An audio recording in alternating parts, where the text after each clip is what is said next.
क्या होता है जब इलेक्शन कमीशन एक विशाल वोटर वेरिफिकेशन ड्राइव शुरू करता है जिसे हम SIR कहते हैं।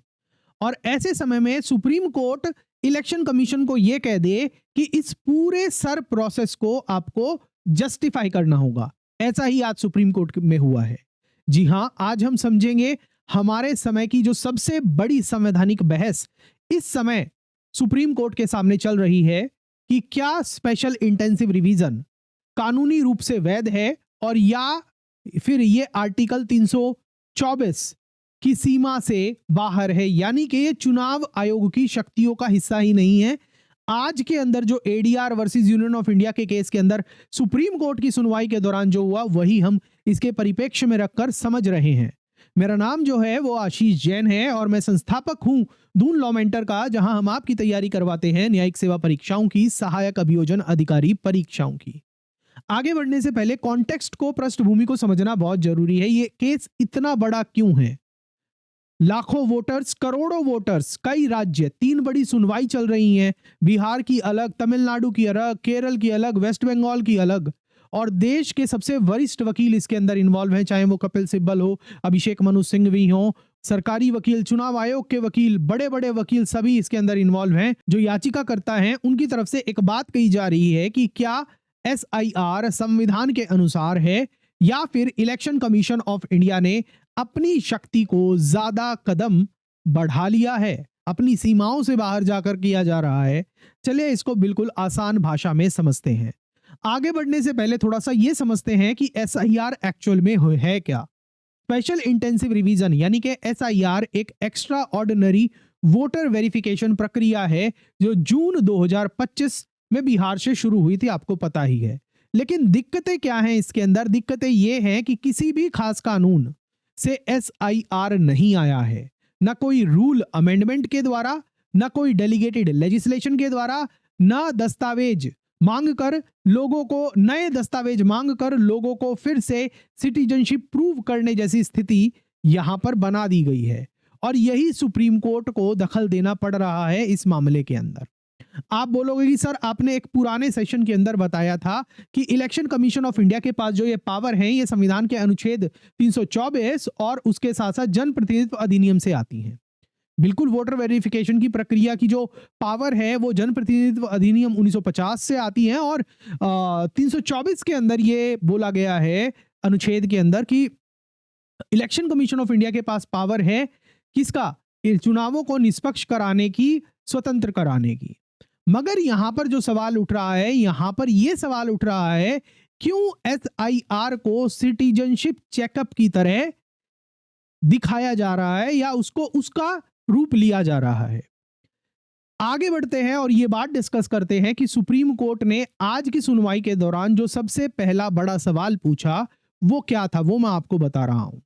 सीनियर एडवोकेट, यहां पर सीनियर एडवोकेट अभिषेक मनु सिंघवी ने सुप्रीम कोर्ट के सामने कहा कि SIR तभी आ सकता है जब डेलीगेटेड लेजिस्लेशन हो और आर्टिकल 324 को ऐसे इस्तेमाल नहीं किया जा सकता।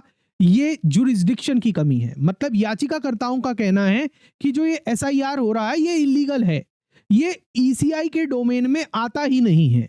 इस पर भारत के जो मुख्य न्यायाधीश हैं जस्टिस सूर्यकांत, उन्होंने कहा कि अगर ये स्पेशल रिवीजन है तो शायद इस प्रक्रिया को जस्टिफाई करना पड़ेगा। मतलब समझिएगा कि अगर ये स्पेशल रिवीजन है, स्पेशल इंटेंसिव रिवीजन है, SIR बोल रहे हैं, तो इसको जस्टिफाई करने की जिम्मेवारी किसके पास है? चुनाव आयोग की। मतलब क्या है कि अब इलेक्शन कमीशन ये नहीं कह सकता कि आर्टिकल 324 से हम जो चाहे कर सकते हैं। एक स्पेशल एक्सरसाइज को कानूनी आधार चाहिए होता है। अब बात करते हैं आगे, कपिल सिब्बल ने कोर्ट के सामने क्या तर्क रखा आज की सुनवाई के दौरान। कपिल सिब्बल ने एक महत्वपूर्ण सवाल उठाया कि क्या एक BLO जो बूथ लेवल अधिकारी है वो ये तय कर सकता है कि कोई भी व्यक्ति अनसाउंड माइंड का है, कि कोई भी व्यक्ति पागल है, क्या वो वोट देने में अक्षम है? ऐसा कोई बूथ लेवल का अधिकारी डिसाइड कर सकता है क्या? क्योंकि जनप्रतिनिधित्व अधिनियम के अनुसार, RP एक्ट के अनुसार अनसाउंड माइंड केवल कोर्ट ही तय कर सकती है, BLO तो कर ही नहीं सकता। ना कोई टीचर, जो जनरली BLO होते हैं वो कौन होते हैं? स्कूल, गवर्नमेंट स्कूल के टीचर्स होते हैं। तो BLO तो यानी कि टीचर तो कह ही नहीं सकता किसी को भी कि आप अनसाउंड माइंड के, मतलब आप पागल है। अगर कोई इंसान अनसाउंड माइंड का है, पागल का है, तो वो वोट देने लायक नहीं है। तो इस पर कपिल सिब्बल ने कहा ये अधिकार बीएलओ को तो किसी ने दिया ही नहीं, कानून के तहत तो है ही नहीं अधिकार। और किसी व्यक्ति को अनसाउंड माइंड का डिक्लेयर करने की पावर किसके पास है? सिर्फ न्यायालय के पास है, कोर्ट के पास है। इसलिए जो ये चीज है कि बीएलओ चेक कर रहा है, ये गलत है। और कोई भी सामान्य अधिकारी किसी भी व्यक्ति को पागल या फिर अनसाउंड माइंड का नहीं कह सकता for the purpose of voting. Sibal इस पर आगे बोलते हैं कि जो एसआईआर की प्रक्रिया है वो सब्सटेंटिवली अनरीजनेबल है और ये कानून की सीमाओं के बाहर है।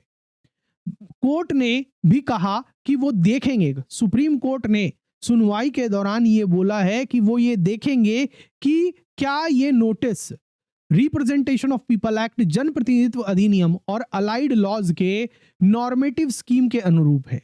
कि जो ये एसआईआर हो रहा है, क्या ये जनप्रतिनिधित्व अधिनियम और जो दूसरे एंसिलरी लॉ हैं उनके अनुरूप हो रहा है या नहीं हो रहा। अब आगे बढ़ने से पहले मैं आपसे एक सवाल पूछना चाहता हूं। आपसे एक छोटा सा सवाल है, और सेशन जरूर पसंद आते हैं, अगर आपको पसंद आते हैं तो वीडियो को लाइक भी जरूर करा करें, शेयर करा करें, कमेंट करके बताया करें। जितने व्हाट्सएप टेलीग्राम ग्रुप है सभी के साथ शेयर करते क्यों नहीं हो? आप कहते तो हो कि सर आप सेशन अच्छा लेके आते हो, मगर शेयर नहीं करते हो। करा करो भाई, स्पेशल थैंक्स भी दिया करो, सुपर थैंक्स भी दिया करो, मदद किया करो, ठीक है। छोटा सवाल यही है कि क्या वोटर वेरिफिकेशन के लिए हर बार फिर से सिटीजनशिप प्रूव करनी पड़ेगी? कि सपोज करो अभी 2025 के अंदर एसआईआर हो रही है, मान लीजिए 10 साल बाद फिर से एसआईआर होगी, तो क्या फिर से हर व्यक्ति को अपनी नागरिकता प्रूव करनी पड़ेगी, या फिर आधार और वोटर आईडी डॉक्यूमेंट्स ही इस चीज के लिए काफी होने चाहिए? कमेंट में अपनी प्रतिक्रिया जरूर बताइएगा। अब आगे बात करते हैं बर्डन ऑफ प्रूफ की। पूरी बहस का जो केंद्र रहा सुप्रीम कोर्ट के सामने आज, उसको जिक्र करते हैं। यहां पर आज की सुनवाई के दौरान अभिषेक मनु सिंघवी जो याचिकाकर्ताओं के वकील हैं, उन्होंने ये कहा कि जो ये एसआईआर की प्रक्रिया है, इसमें जो बर्डन ऑफ प्रूफ है वो उलट कर देता है। नागरिकों से वही चीज फिर प्रूव करवाई जा रही है जो सरकार पहले ही वेरीफाई कर चुकी है। इसे लगभग एनआरसी जैसे वेरिफिकेशन में बदल देता है, एसआईआर को एनआरसी जैसे वेरिफिकेशन प्रोसेस के अंदर चेंज कर देता है। उन्होंने ये भी कहा कि जो कानून नहीं है वो कानून नहीं बन सकता, कि मतलब जो कानून है ही नहीं तो हम उसको कानून की तरह कैसे मान ले। इस पर चीफ जस्टिस ने बहुत मजबूत टिप्पणी करते हुए, महत्वपूर्ण टिप्पणी करते हुए कहा कि अगर हम आपके तर्क से चले तो ईसीआई कभी एसआईआर नहीं कर पाएगी। यहां पर सुप्रीम कोर्ट ने भी बहुत बढ़िया बात बोली कि अगर हम ये मान लें कि कोई कानून एग्जिस्ट ही नहीं करता, कोई लीगल प्रोविजन ही एग्जिस्ट नहीं करता, तो जिंदगी में कभी चुनाव आयोग एसआईआर जैसी प्रक्रिया कर ही नहीं पाएगा। लेकिन अगर चुनाव आयोग कोई स्पेशल रिवीजन कर रहा है, स्पेशल इंटेंसिव रिवीजन कर रहा है, अब एसआईआर को तो वो बोल ही रहे हैं हम स्पेशल इंटेंसिव रिवीजन कर रहे हैं, स्पेशल रिवीजन कर रहे हैं, तो चुनाव आयोग की जिम्मेवारी है उस पूरे प्रोसेस को जस्टिफाई करना होगा कि उनके पास कानूनन ये पावर है कि वो स्पेशल रिवीजन कर सकते हैं। ये सुप्रीम कोर्ट ने बोला है। अब बात करते हैं सिटीजनशिप वाले संवेदनशील मुद्दे की। यहां पर आज की सुनवाई के दौरान कपिल सिब्बल ने चेतावनी भी दी कि अगर किसी के पिता का नाम 2003 की वोटर लिस्ट में नहीं है और अब बच्चे को अपने लीनिएज प्रूव करने को कहा जाए कि हाँ भाई तुम भारत के ही वासी हो, अपने पेरेंट्स वगैरह के डॉक्यूमेंट लेके आओ, तो वो लगभग असंभव हो रहा है, क्योंकि 2003 की लिस्ट में उसके माता पिता का नाम या उसके पेरेंट्स का तो डिटेल्स है ही नहीं। इस पर चीफ जस्टिस ने बहुत एक बात बोली कि अगर पिता का नाम लिस्ट में नहीं है, 2003 वाली लिस्ट में नहीं है, और आपने भी फॉलो अप नहीं किया है, तो शायद बस मिस हो गई है। कि मतलब जब आपके फादर का नाम 2003 की वोटर लिस्ट में नहीं था, अरे भाई 2003 से आज की तारीख के अंदर 2025 चल रहा है, आप इस दौरान कितने सारे चुनाव हुए होंगे, 2013, 2024, 23, मतलब लगभग 22 साल में 2003 की वोटर लिस्ट के बाद आपका नाम जुड़ा ही नहीं है और आप सोते रहे, तो इसका मतलब आपने अपनी बस मिस कर दी।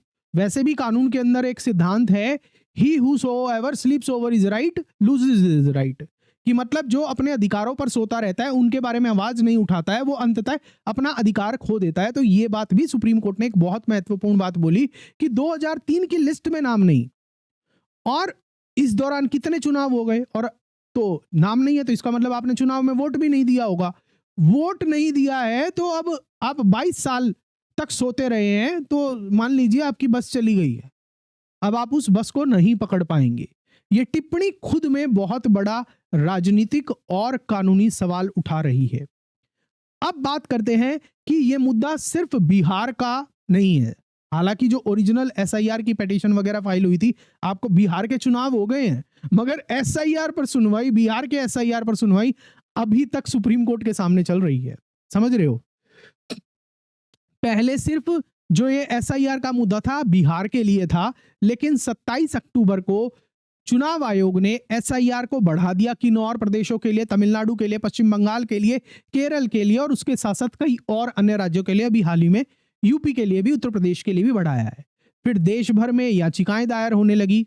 सुप्रीम कोर्ट का इन तारीखों पर सुनवाई कर रही है कि जैसे कि केरल के एसआईआर पर अब 2 दिसंबर को सुनवाई है, तमिलनाडु के एसआईआर पर 4 दिसंबर को सुनवाई है, और पश्चिम बंगाल के एसआईआर पर 9 दिसंबर को सुनवाई है, और बिहार के एसआईआर पर आज, यानी कि आज तारीख क्या है, आज सुनवाई हुई है 27 तारीख को। तो ये बात ध्यान रखिएगा, बिहार का एसआईआर है वो पूरा हो चुका है, चुनाव भी हो चुके हैं उसके हिसाब से, क्योंकि सुप्रीम कोर्ट ने उस पर कोई रोक नहीं लगाई थी। अब बात करते हैं सुप्रीम कोर्ट के सामने इस समय पर क्या मुख्य प्रश्न है जिनका सुप्रीम कोर्ट को निर्णय देना है, जिनको डिसाइड करना है। आज की तारीख के अंदर सुप्रीम कोर्ट ये तय कर रही है क्या अनुच्छेद 324 के तहत चुनाव आयोग इतनी बड़ी नई प्रक्रिया कर सकता है, नई प्रक्रिया बना सकता है, या फिर ऐसी व्यवस्था सिर्फ पार्लियामेंट या फिर स्टेट लेजिस्लेचर ही बना सकती है, जैसा एसआईआर हो सकता है। क्या चुनाव आयोग ऐसी प्रक्रिया कर सकता है? सुप्रीम कोर्ट के सामने यह सवाल है।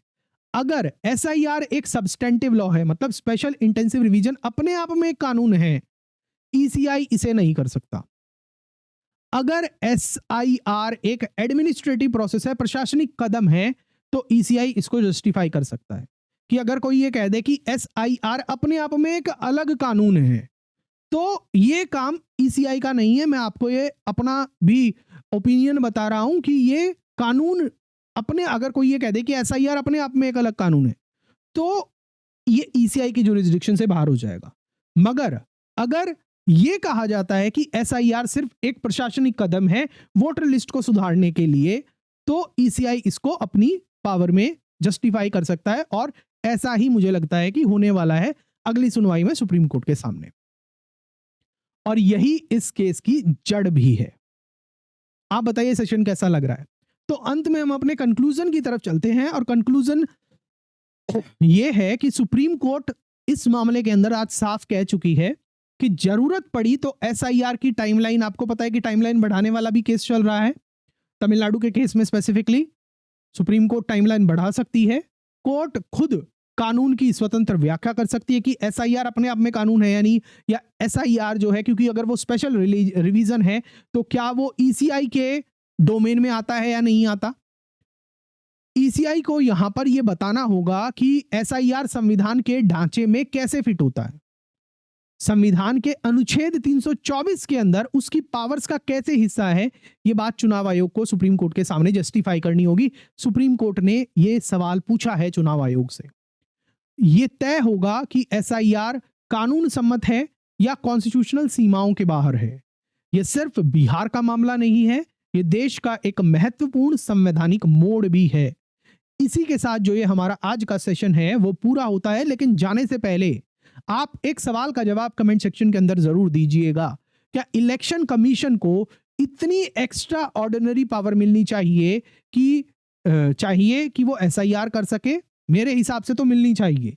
या फिर एक दूसरा ओपिनियन आप मुझे बताइए कि क्या स्पष्ट सीमाएं होनी चाहिए, कि मतलब अगर एसआईआर अगर अपने आप में एक स्पेशल रिवीजन है तो जब पार्लियामेंट से अप्रूवल होगा तभी एसआईआर होनी चाहिए, या फिर स्टेट जिस राज्य के अंदर हो रहा है वहां की जो विधायिका है वो कानून पास करे तब हो एसआईआर, ऐसा कुछ होना चाहिए क्या? अपनी राय कमेंट सेक्शन के अंदर जरूर बताइएगा। और अगर आपको ये जानकारी मददगार लगी हो तो वीडियो को लाइक करिएगा, शेयर करिएगा, हाइप करिएगा, सुपर थैंक्स के माध्यम से हमें सपोर्ट करिएगा। कमेंट में अपनी प्रतिक्रिया करके बताइएगा जरूर कि आपको सेशन कैसा लगा। चैनल की मेंबरशिप भी ज्वाइन करिएगा। और न्यायिक सेवा परीक्षाओं की, सहायक अभियोजन अधिकारी परीक्षाओं की तैयारी कर रहे हैं तो दून लॉ मेंटर ऐप के माध्यम से हमारे कोर्सेज में एनरोल कर सकते हैं। मिलता हूं मैं आपसे अगले सेशन के अंदर। जय हिंद।